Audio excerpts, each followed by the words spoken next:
trazendo a memória, na verdade, quando o apóstolo Paulo falou que rogo-vos, pois, irmãos, que vos apresenteis um sacrifício vivo, santo e agradável a Deus, que é o vosso culto racional. Nós queremos muito a presença de Deus, mas não queremos nos apresentar a Deus como sacrifício. Existe uma dificuldade imensa de ser sacrifício, principalmente um sacrifício vivo. Porque você oferecer um sacrifício morto é muito fácil. Fazer um churrasco é muito fácil. Mas ser um sacrifício vivo não é tão simples, porque a figura para ser sacrificada, no caso nós somos o próprio sacrifício nesse caso, nós tendemos a fugir do altar. O sacrifício era apresentado no altar em chamas. E muitas vezes nós não suportamos as chamas. Mas que o Senhor possa reacender essa chama do primeiro amor. Que nós possamos nos entregar verdadeiramente a Ele. A razão de estarmos aqui não é para ouvir pelas palavras, mas é para que nós possamos ser esse sacrifício. A Bíblia diz que o Senhor está à procura de verdadeiros adoradores, que o adorem em espírito e em verdade. E mais uma vez a gente vê essa história do culto racional. Tem que ser espiritual e tem que ser racional. Você precisa voluntariamente se entregar. A sua mente precisa fazer um esforço para focar no que está sendo feito aqui. Porque muitas coisas vão vir na sua mente. A fome, de repente, a vontade de comer uma pizza, um hambúrguer, o jantar que você ainda não saboreou hoje, a conta para pagar e tantas outras coisas.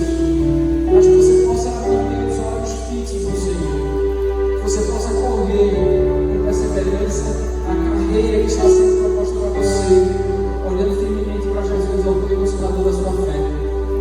Que você possa se entregar, se entrega, se entrega.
o poder da ressurreição ele está aqui, mas ele atua naquele que já morreu.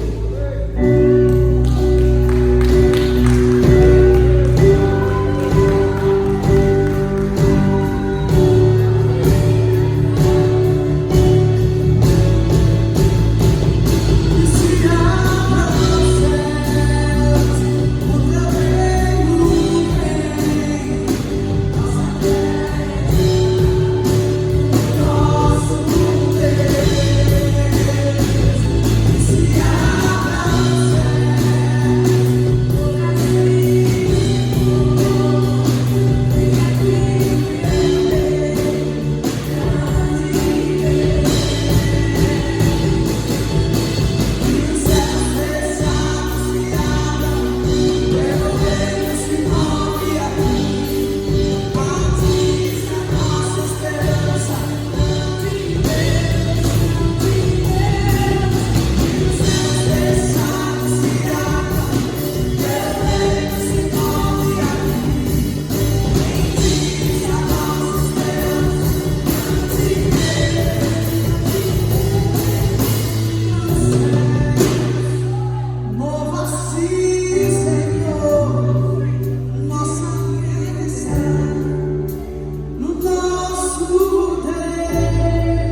livrar de uma tempestade, mas quando a tempestade vem, nós costumamos a crer que Ele pode nos livrar dentro da tempestade.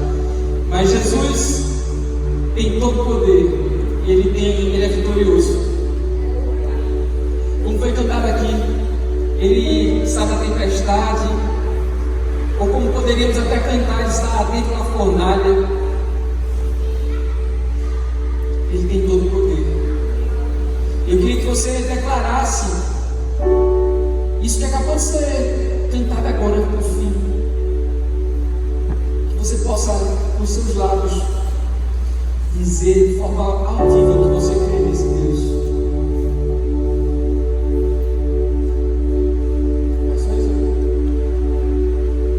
Isso você vai levar por último agora.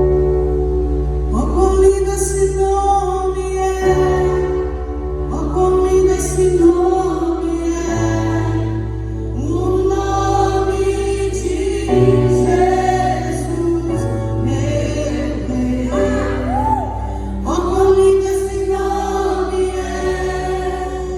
Maior que tudo Ele é. Oh, quão lindo esse nome é! O nome de Jesus. Oh, quão lindo esse nome é! Oh, quão lindo esse nome é! O nome de Jesus, meu Rei. Oh, quão lindo esse nome é! Maior que tudo Ele é. Oh, quão lindo esse nome é! O nome de Jesus. Oh, aleluia! Ele venceu a morte. É como Lena falou aqui ainda há pouco. Jesus só pode ressuscitar aquilo que morreu. É importante que você comece a colocar diante dele aquilo que morreu, ou aquilo que aparentemente morreu. Porque quando muitos acreditam que já está morto, que não tem jeito, ele diz assim: só está dormindo. Podem sentar, queridos. Nós começamos na última quarta-feira, ainda estou na quarta-feira. Nós começamos na última quinta-feira falando sobre ativando a vida de Deus. Quando nós estávamos para trocar o culto da quarta para a quinta, se colocou esse desejo no nosso coração. E quando eu liguei para a apóstola Cris, ela falou assim: poxa, eu estava orando por isso. E para a gente foi uma grande confirmação. E eu comecei a orar e pedi a Deus uma palavra diante de outras que a gente já estava recebendo.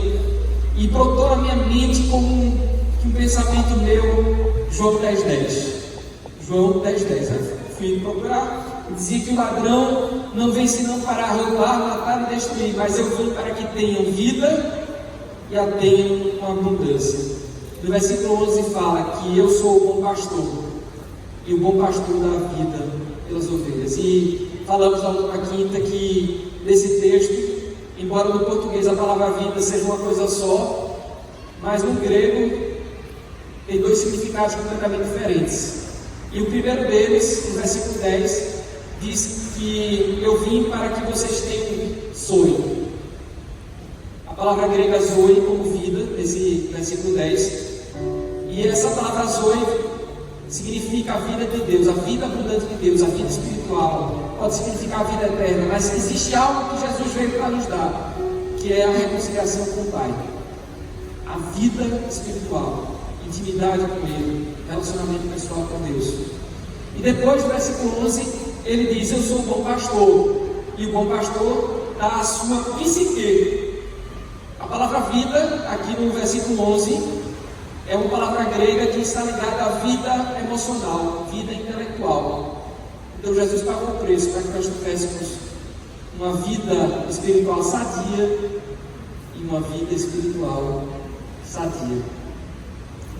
E aí, no último culto, nós falamos bastante sobre esse significado dessa vida espiritual, zoe. E hoje eu gostaria de aprofundar um pouco mais em alguns frutos que, quando nós vivemos essa vida espiritual, essa vida abundante de Deus, nós começamos a experimentar. E o primeiro deles é a Shalom, a paz. A paz que eu diria que o grego não consegue definir com tanta propriedade quanto o hebraico nesse caso, porque Shalom significa uma paz que ninguém consegue compreender. É uma paz, apesar da luta, apesar da guerra, ela acontece. E eu diria que esse tempo que a gente está vivendo hoje é um tempo de que mais do que nunca nós precisamos dessa paz, dessa Shalom que só Jesus pode dar. E aí, dentro disso, eu queria que você abrisse a sua Bíblia para a gente iniciar uma reflexão hoje em Isaías, no capítulo 26, versículo 3. Vocês, no decorrer das palavras que eu vou falando aqui, vocês vão perceber que o louvor, sem nem saber o que seria falado aqui, foi dirigido pelo Senhor para confirmar tudo o que seria dito. Então Ele é poderoso, e eu louvo ao Senhor pela vida de vocês, porque vocês são canais do Senhor aqui nessa terra. Então Isaías, no capítulo 26, versículo 3, diz assim: olha só, tu, Senhor, conservarás em perfeita paz aquele cujo propósito é firme, porque ele confia em ti. E aí, no original, eu fui olhar esse texto, diz assim: tu, Senhor, conservarás em perfeita, e ao invés de perfeita, diz assim: tu, Senhor, conservarás em Shalom, Shalom, e ele repete: em Shalom, Shalom, aquele cujo propósito é firme, porque ele confia em ti. E ter o propósito, vou até abrir aqui, porque eu, queria ler essa palavra, o significado dessas palavras no original, Isaías capítulo 26, versículo 3, e diz assim: olha só, propósito vem de uma palavra, aqui nesse texto, de uma palavra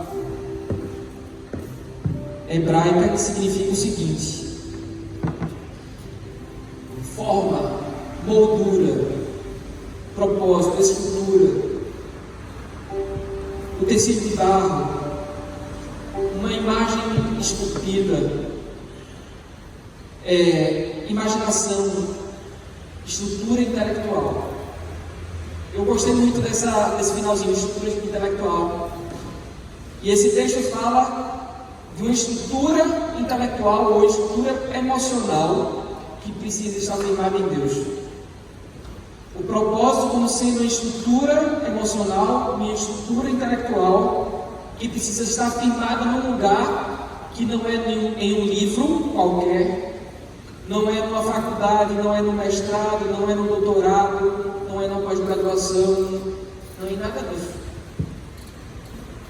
Uma estrutura espiritual que precisa estar fundamentada na rocha, que é Jesus Cristo. Uma estrutura espiritual, intelectual que precisa estar fundamentada no Senhor.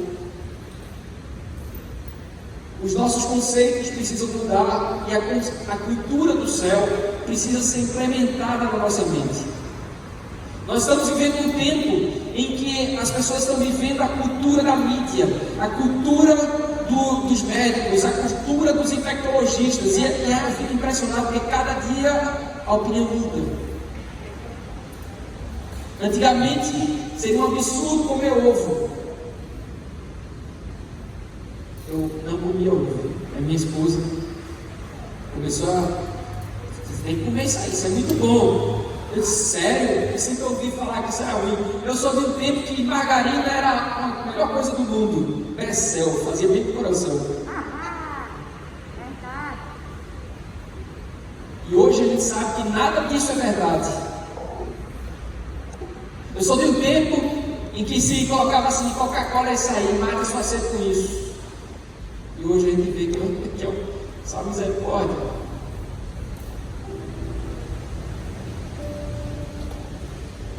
Queridos, nós precisamos mudar o fundamento da nossa vida, em todos os sentidos.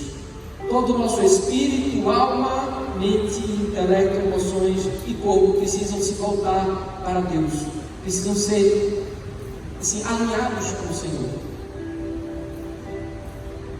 E eu diria que existe um inimigo gigantesco para que a gente possa experimentar essa paz que a gente está falando aqui, que é um dos frutos dessa zoe, que é a vida abundante de Deus.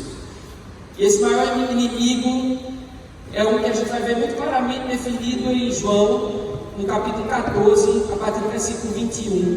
Eu gostaria que você abrisse a sua Bíblia nele.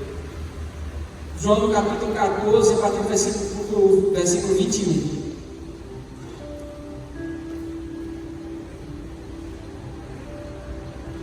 Jesus já sabia tudo que ia acontecer com ele.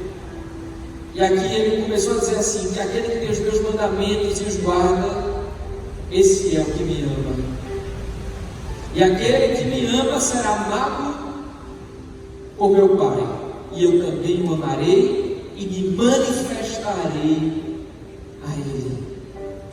E aí Judas, não o Iscariotes, ele chegou e perguntou assim para Jesus: de onde procede, Senhor, que estás para manifestar-te a nós e não ao mundo? E ele respondeu, Jesus respondeu: se alguém me ama, guardará a minha palavra, e meu Pai o amará, e viremos para ele, e faremos nele morada.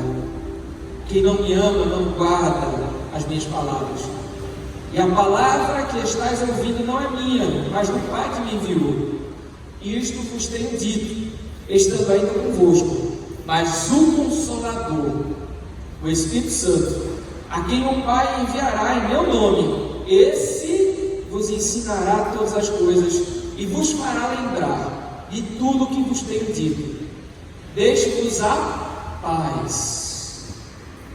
A minha paz vos dou, mas não vos la dou como a dá o mundo. E ele conclui falando assim: não se turbe o vosso coração, nem se atemorize. Eu diria que os maiores vilões, um dos maiores vilões, para que a gente possa experimentar essa paz que Jesus falou, é exatamente o que ele disse no final: não se turbe o vosso coração, não tenham medo, não deixem que a preocupação domine a mente de vocês, não permitam que a intimidação aprisione o seu coração. Essa palavra turbe, vou até abrir aqui, é João, no capítulo 14, versículo 27. Essa palavra turbe significa o seguinte: turbe significa, olha só, agitar, sacudir. É uma palavra grega que significa agitar, sacudir, inquietar, preocupar, tornar-se ansioso, tornar-se angustiado, causar perplexidade à mente de alguém, ao sugerir escrúpulos ou dúvidas. Então, olha só, no turbar, o que turba o nosso coração é aquilo que traz preocupação, que traz ansiedade, que traz dúvida, insegurança, que nos sacode, que nos mexe. Mas eu quero dizer uma coisa para você, que até naquilo que nos chacoalha, muitas vezes o Senhor, na vida daquele que ama a Deus, evidentemente, transforma numa grande bênção. Tem um texto bíblico que diz que ainda por uma vez a terra seria abalada, mas as riquezas escondidas surgiriam. Então sempre depois do abalo vem o mover de Deus, sempre depois do abalo vem a manifestação do poder de Deus. E aqui Jesus já previa que algo iria acontecer para abalar a fé dos discípulos, e ele começou a dizer que ele iria deixar para eles uma paz, uma shalom, uma paz que ninguém consegue entender, mas que eles não permitissem que o coração deles fosse sacudido e nem ficasse atemorizado. E a palavra atemorizado vem de uma palavra grega que significa ser intimidado. Grave isso, ser intimidado, ficar com medo, medroso. E aí, dentro desse contexto, eu queria levá-los agora para um texto que está lá em Marcos. Esse texto também se repete em outros evangelhos, como em Mateus no capítulo 8, mas nós vamos trabalhar hoje em Marcos no capítulo 4, porque a forma como essa história foi contada por Marcos tem alguns elementos que eu gostaria de trabalhar hoje aqui com vocês e que tem tudo a ver com o que foi cantado hoje aqui. Marcos no capítulo 4 mostra a história ou a vivência que os discípulos tiveram depois de um dia fazendo bem.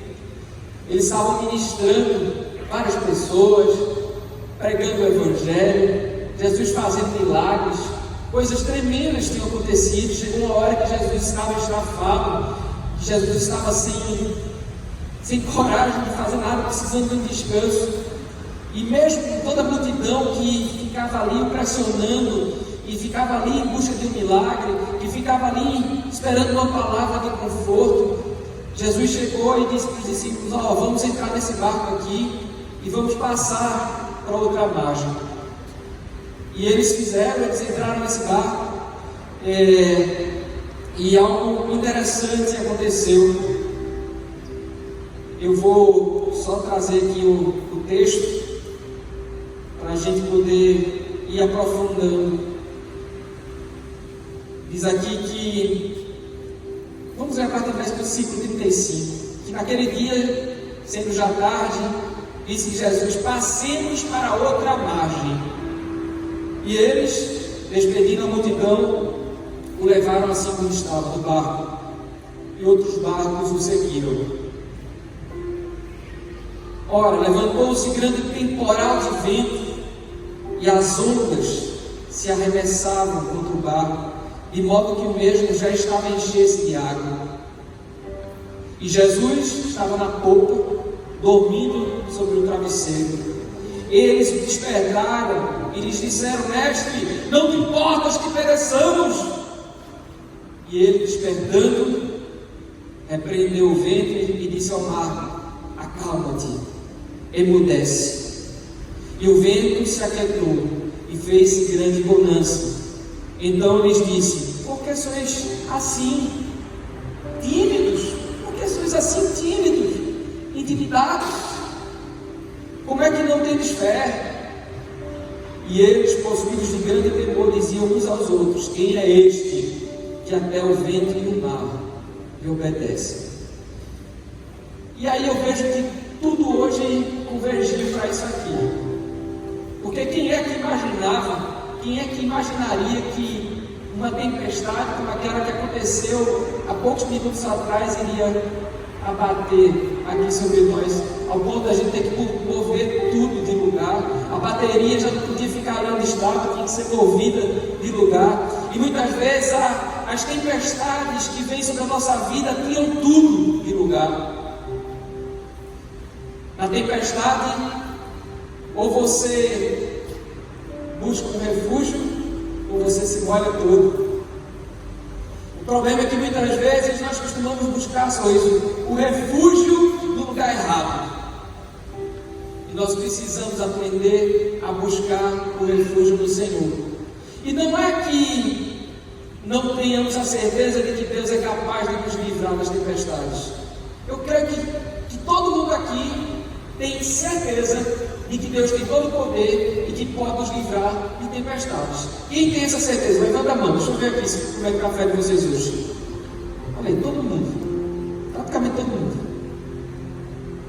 Sendo que nós temos a certeza que Ele pode nos livrar das tempestades, mas temos a dúvida de que Ele pode nos livrar quando a tempestade vem. Às vezes a gente tem muita fé quando a gente está de fora da situação, para ajudar os outros, para trazer uma palavra de conforto, mas quando a adversidade bate na nossa porta, a gente acaba esquecendo do poder que a gente creu que Deus tinha na vida do outro. Existe um poder que o Senhor deseja manifestar na nossa vida. Não sei se vocês recordam do texto de antes aqui. Jesus falou que aquele que me ama será amado do meu Pai, né? Eu também o amarei e me manifestarei a Ele. E antes ele disse que aquele que ama é o que obedece. É o que obedece. Existe para Jesus uma interligação completa entre amor e obediência. E eu queria dizer para você também que existe uma interligação muito grande entre amor e ausência de medo. Porque a Bíblia diz que o verdadeiro amor lança fora todo medo. A gente pensa que o oposto do amor é o ódio, não é isso? Mas o oposto do amor é exatamente o medo. Porque no medo vem a incredulidade, no medo vem o agir por impulso, no medo vem toda sorte de coisa ruim. E a gente precisa vigiar a respeito disso. E a gente percebe nesse texto que, eu não sei, será que Jesus sabia de que a tempestade viria? Talvez sim, talvez não soubesse. Talvez soubesse, assim, não faz a menor diferença. Será que isso importa? O fato é que Jesus até talvez soubesse. Eu creio que ele sabia todas as coisas, porque ele tinha ligação com o Pai falava tudo, né? Porque a Bíblia diz que os segredos do Senhor são para aqueles que o temem. Jesus temia o Pai. Jesus estava ligado com o Pai o tempo todo. O fato é que Jesus estava extremamente cansado e ele fez o que todo cansado precisa fazer, mesmo diante de uma tempestade: descansar. Jesus sabia descansar mesmo em meio à tempestade. Eu creio que nós precisamos mudar nossa mente ao ponto de ter a consciência de que estamos nas regiões celestiais com Cristo. Existe uma dimensão de vida que o Senhor quer nos levar a viver, que é essa dimensão dessa vida espiritual. Queridos, tudo acontece primeiro na dimensão espiritual. Quando Jesus ensinou o Pai Nosso, lá em Mateus 6, ele falou que seja na terra como já é no céu, como já é no céu. Existe algo que já aconteceu no céu, que precisa acontecer na terra. Mas para que aconteça na terra, a gente precisa recorrer ao céu. Vocês estão entendendo? Nós precisamos aprender a nos mover na dimensão do céu, ou com os passos que o Pai está dando no céu. Às vezes o Senhor está indo para um lado e nós estamos indo para o outro, porque não sabemos esperar para ver onde o Pai está se movendo. Jesus disse que fazia aquilo que via o Pai fazer. E nós, será que temos feito o que vimos o Pai fazer? Ou temos feito o que nós achamos que a lógica diz que é para fazer? Você se move por lógica ou você se move por fé? Você se move pelo conselho de um homem ou você se move pelo conselho de Deus? Quando a tempestade vem, você se desespera ou você corre para o Senhor?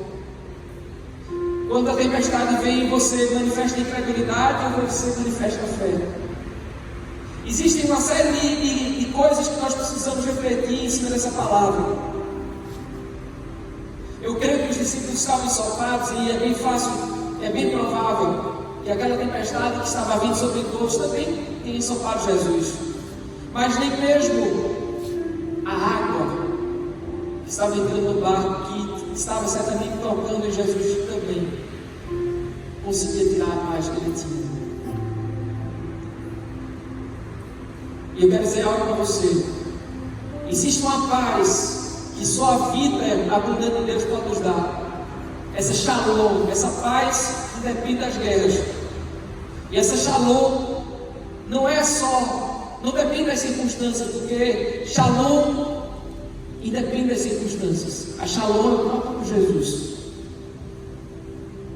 Ele disse, como a gente leu, eu vos deixo a paz, deixo-vos a paz, a minha paz eu vos dou, eu não a dou como o mundo a dá.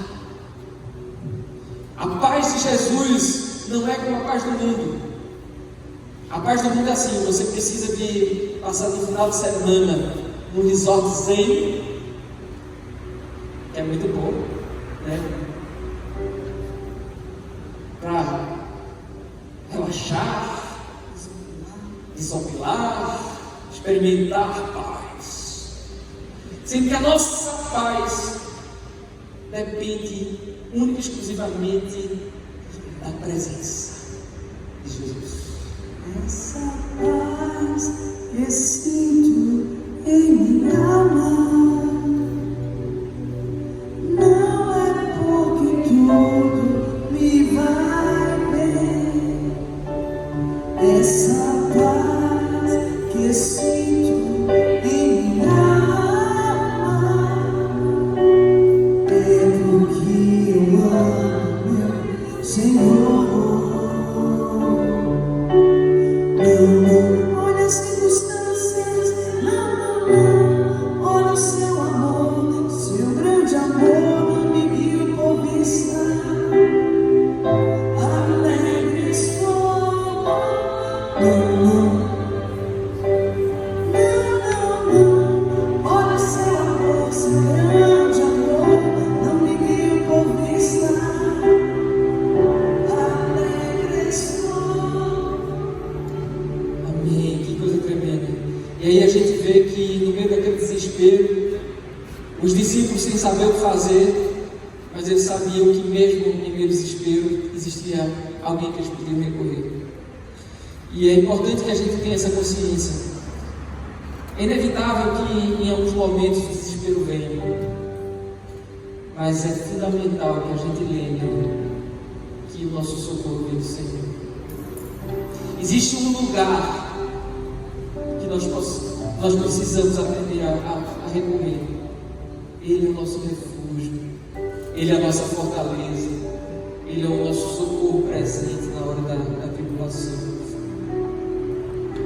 E a Bíblia nos desafia, queridos, a entender que Deus é nosso refúgio sim, mas Ele nos chamou para habitar no refúgio dele. E eu acho que, na minha opinião, essa é a grande diferença que eu percebo entre o Salmo 90 e o Salmo 91. Porque no Salmo 90 o salmista estava lá dizendo assim: Senhor, Tu tens sido o nosso refúgio de geração em geração. Todos nós sabemos que o refúgio pode ser um esconderijo, mas é um lugar que a gente busca no momento em que a gente está precisando, no momento da adversidade, nós corremos para o refúgio. É algo que é muito incomum aqui no lugar em que nós estamos, porque aqui a gente, graças a Deus, no Brasil não há muitos desastres naturais, não tem terremoto, não tem furacão, raríssimas vezes aparece um tornadozinho, uma enchente, de vez em quando. Mas o refúgio é esse lugar que você vai buscar pontualmente para passar por uma crise. E é muito legal quando você vai para o Salmo 91 que o salmista falou assim, que nós precisamos habitar no esconderijo do Altíssimo, no refúgio do Altíssimo. E o refúgio é do Altíssimo, não é nosso, mas pode ser nosso em Jesus. De vez em quando eu falava aqui uma história horrível da minha vida. Eu tinha um esconderijo.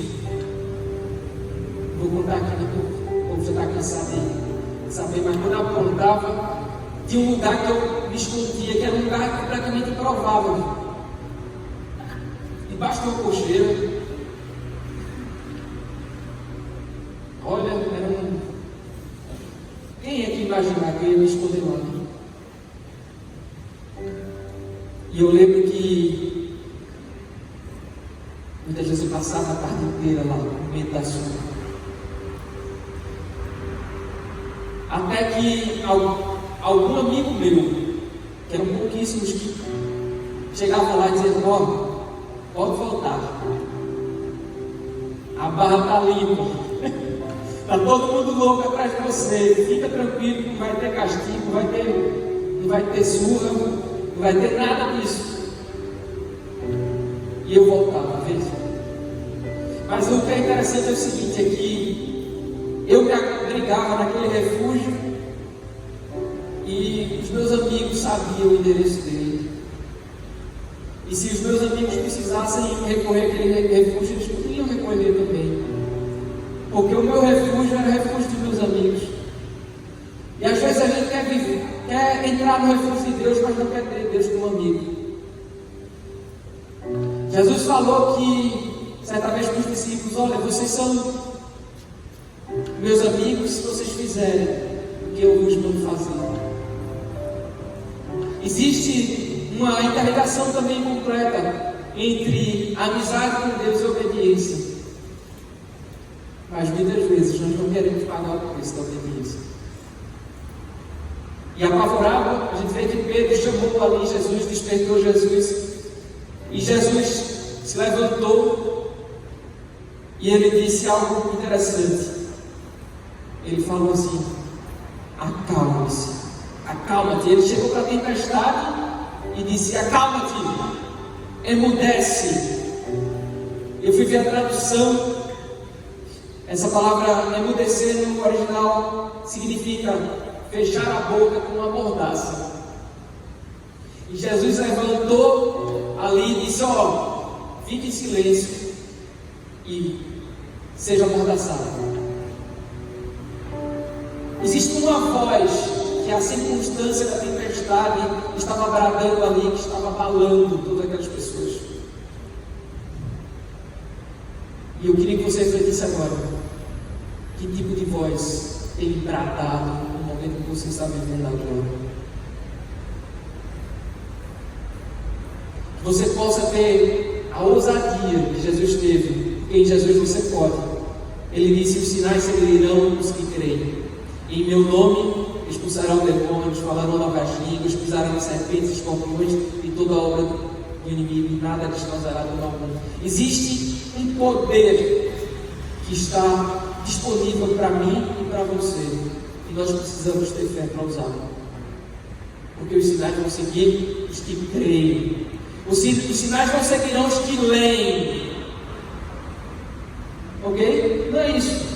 Os sinais seguirão aqueles que acreditam, que creem. Então, você precisa mudar o pensamento. E pensar o seguinte: depois que Jesus mandou a tempestade se calar e a tempestade ficar amordaçada, ou seja, toda a voz que estava gritando ali naquele momento turbulento, ele chegou e disse para os discípulos: por que vocês estão assim tímidos? E a palavra tímido, ela tem origem numa palavra que significa ficar intimidado, com medo. Então havia uma voz da circunstância e havia uma reação a essa voz. Nós podemos, prestar atenção nisso, diante das circunstâncias, nos levantar em fé, exercendo a autoridade que Jesus já nos delegou, fazendo a voz da tempestade se calar, colocando uma mordaça nas circunstâncias, ou podemos reagir como eles, deixar o desespero tomar, porque a voz foi tão grande que nos intimidou. Eu lembro que quando eu era jovem na escola, tinha umas pessoas que eram extremamente frouxas, mas os meninos, né? Mas intimidavam pela forma como falavam. Então, tem muita gente que ficava, às vezes era um gurizinho menor do que todos os outros da turma, mas quando tinha a situação difícil, eles iam começavam a falar: vem. Que fé desse tamanho. E muitos se intimidavam com aquela voz. E eu queria que você refletisse: que tipo de voz tem intimidado você? O que é que tem falado mais alto? Então Jesus fez acabar tudo. E quando as circunstâncias nos sobrecarregam, queridos, é muito provável que a gente faça como os discípulos fizeram. Talvez a gente pergunte assim, como eles perguntaram para Jesus: Mestre, não te importas? É como se ele estivesse dizendo assim: será que você não está vendo, Jesus, as nossas necessidades? Será que você não está vendo que estamos com medo? Onde você está, Deus? Diante disso tudo que está acontecendo, eu estou quase morrendo aqui, o barco está quase afundando, tudo está se esvaindo, e por que você não está agindo? Onde é que o Senhor está nessa situação? O Senhor está dormindo? O que está acontecendo, Jesus? Onde o Senhor está? E talvez a pergunta de Deus para você seja semelhante à que Jesus fez para os discípulos nesse dia aqui que a gente estava vendo. Talvez Ele pergunte para você: por que você está com tanto medo? Por que você ainda não aprendeu a confiar? Talvez Jesus pergunte para você hoje: por que você está deixando essa circunstância falar mais alto para você do que a minha palavra, do que a minha promessa, do que a minha voz? Porque você está permitindo que a dor da decepção grite e fale mais alto do que a esperança do novo começo que eu tenho para você? Jesus pode acalmar qualquer tempestade, mas você precisa se mover com fé e não com medo. E essa é a questão. Se você está enfrentando algo difícil agora, é bem provável que o medo esteja tentando aprisionar você. E o centro da questão é você se perguntar: por que eu estou com medo? Por que eu estou com medo? É importante que você reflita: onde está a minha confiança diante disso? Será que a minha confiança em Deus mudou por conta dos meus pensamentos? Será que a minha confiança em Deus mudou porque eu estou olhando para as circunstâncias? Lá em Hebreus fala que nós precisamos nos desvencilhar de tudo o que nos impede, o que nos tenta aprisionar, e nós precisamos correr com perseverança a carreira que nos está proposta, olhando firmemente para Jesus, autor e consumador da nossa fé. Nós precisamos agir de um jeito diferente. E tenha certeza de uma coisa: a paz que nós podemos sentir, e as nossas gerações elas vão seguir exatamente na direção dos nossos pensamentos. É por isso que tem um texto de Provérbios que diz que é mais ou menos assim, que aquilo que o homem pensa, aquilo que ele mais temia, aquilo que mais o homem teme, ele acaba vivenciando. Porque os pensamentos acabam, eu não vou dizer que atraindo, mas que de certa maneira não deixa de ser. Porque quando você concorda com o inimigo, ao invés de concordar com Deus, você está dando total legalidade para ele agir na sua vida. E é importante que você reflita com quem você tem concordado.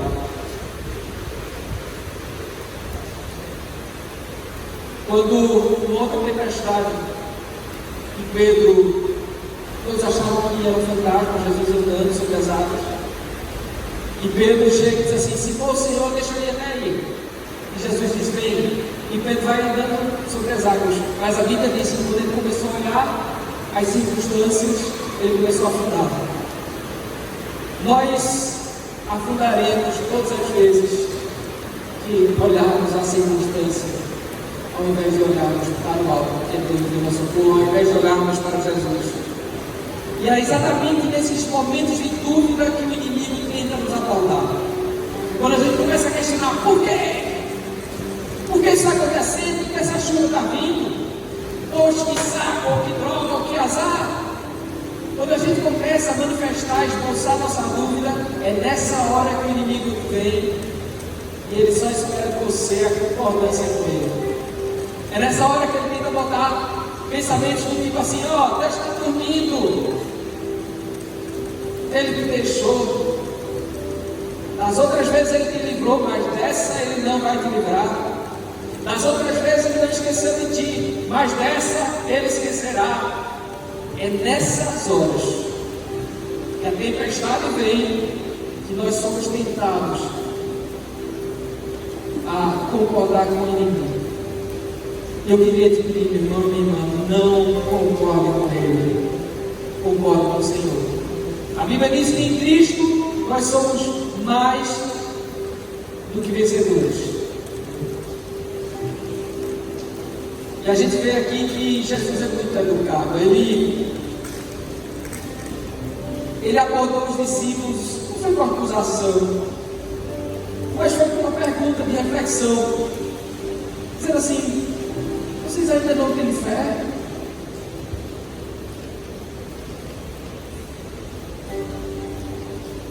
Não é fácil confiar. Quem disser que é fácil confiar não está falando a verdade, porque confiar é difícil. Primeiro, que como diziam os nossos avós, para você poder confiar em alguém, você tem que comer 1 quilo de sal. Quem já ouviu isso? Né? Ou seja, significa o seguinte: demora tanto tempo para você comer 1 quilo de sal, que o tempo vai dizer se aquela pessoa é digna da sua confiança ou não. A convivência com essa pessoa dirá se essa pessoa é digna da sua confiança ou não. E aí, confiar implica em riscos. É ou não é? É arriscado. Confiar não é simples. Confiar é arriscado.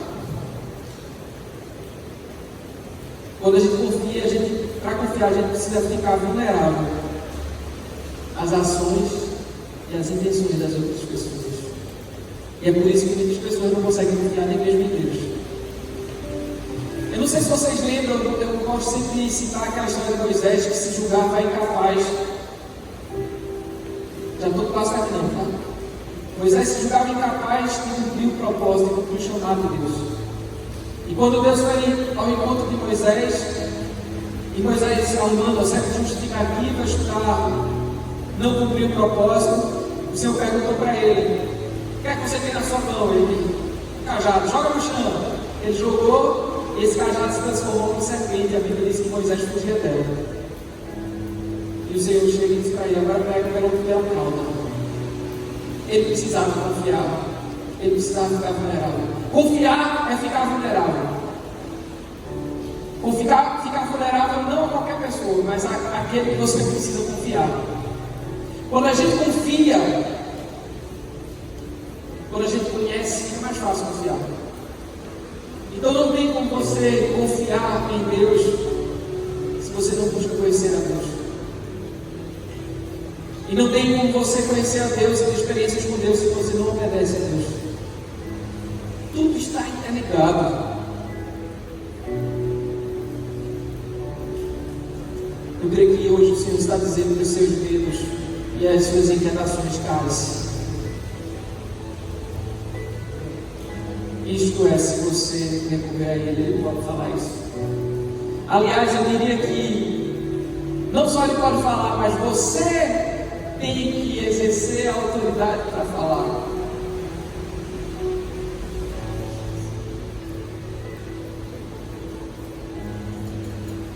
É interessante que depois que a tempestade se acalmou e Jesus questionou isso,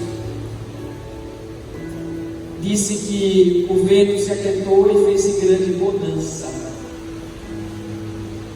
E bonança, tive o cuidado de pesquisar o que significa. Bonança não significa ausência de vento. Presta atenção nisso. Bonança não é ausência de vento.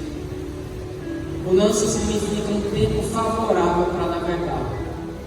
Ou seja, as águas estão tranquilas e o vento sopra de maneira que o barco é impulsionado sem grandes dificuldades na direção que ele precisa ir. Está entendendo? A tempestade é um vento que não tem rumo, é um vento que não tem direção, mas o propósito do Senhor é que as tempestades se acalmem, mas que haja abundância. Um vento que vai nos levar para o lugar em que o propósito vai ser cumprido. Estão entendendo? Existe um lugar que o Senhor quer te levar no meio dessa situação toda que você está enfrentando. Existe um vento que está soprando hoje, talvez de forma desorganizada, desordenada, com uma tempestade que os discípulos estão vivenciando. Mas quando Jesus chega e entra na situação, ele diz: silêncio, acalme-se, fica amordaçado, e o vento que estava desorganizado, ele começa a soprar no sentido certo. E você precisa abrir as velas e se lançar no mar para viver o tempo novo do Senhor. Você vai chegar no destino que você tem que chegar. Chega de parar no meio do caminho, de começar as coisas e não continuar. Sabe, queridos, não estava nem planejando falar isso, mas muitas vezes a gente não vive o propósito de Deus porque a gente não tem perseverança. A gente vê que se fala muito de bênção e se fala pouco de perseverança. Nós precisamos aprender a perseverar. E no meio da tempestade existe uma tendência muito grande, que é a tendência de desistir. Aliás, me veio até a memória aqui uma situação que o apóstolo Paulo vivenciou, de uma tempestade, e que antes do naufrágio acontecer, os homens ficaram de tudo.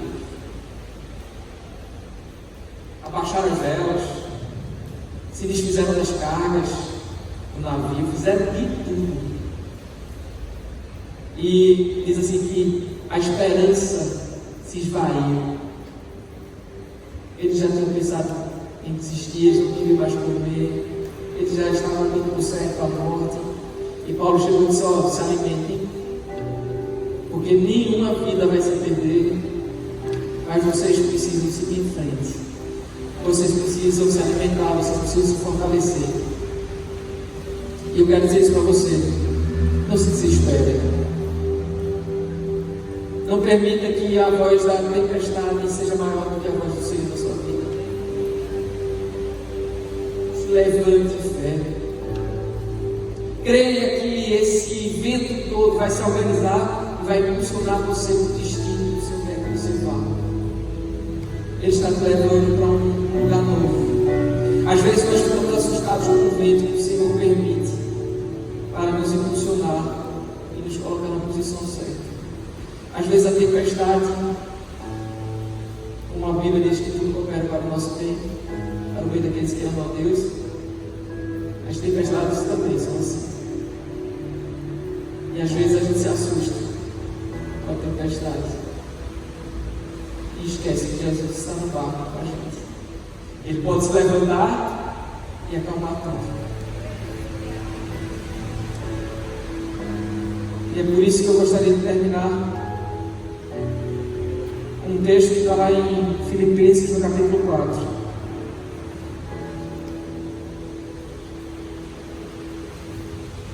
Você possa, meu irmão, daqui para frente ter a ousadia e a fé em Cristo, sair da posição de intimidação, repreender as tempestades e viver um tempo favorável para a navegação em todas as áreas da sua vida.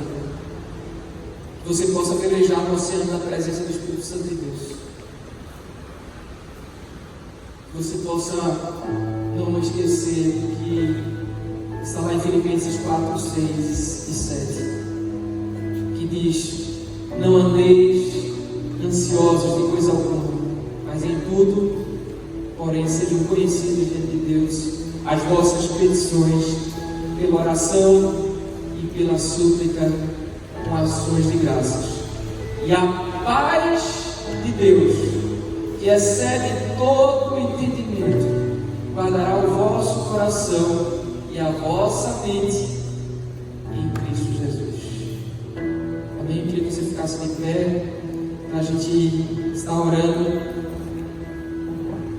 Quando todos os teus medos já não cabem mais em mim, quando o céu está de bronze e parece que é o fim, quando o vento está revolto e o mar não quer se acalmar, quando as horas do relógio se demoram a passar, muitas vezes não consigo os teus planos compreender, mas prefiro confiar sem entender.